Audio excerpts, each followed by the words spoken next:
থেকে কাবাব আমার ভীষণ পছন্দের খাবারের মধ্যে একটি। রাস্তাঘাটে যখনই কোথাও কাবাব ভাজতে দেখতাম কেন জানি মনের অজান্তে দাঁড়িয়ে যেতাম, দাঁড়িয়ে কাবাব ভাজাও দেখতাম আর গ্রানটাও নাকে শুকে নিতাম, এতই পছন্দ ছিল কাবাবের। তো রামপুরা বাজারের ঠিক উল্টো দিকে এই ফুডকার্টটি হঠাৎ আমার নজরে আসে।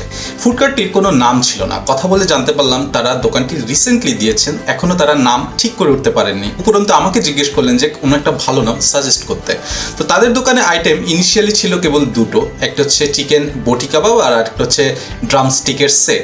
তো চিকেন বটিতে পিস ছিল 4টি, দাম ছিল 50 টাকা, আর ড্রামস্টিক সেটে একটি ড্রামস্টিক, একটি উইংস এবং দুটি বটি মিলে 100 টাকার একটি সেট ছিল। লুচি পার পিস 10 টাকা। এই দোকানের টকটা অনেক মজার ছিল। আর এই ভাইজানের নাম হচ্ছে আশিক ভাই, ইনি খুবই আন্তরিক একজন মানুষ, ওনার সাথে কথা বলে খুবই ভালো লেগেছে।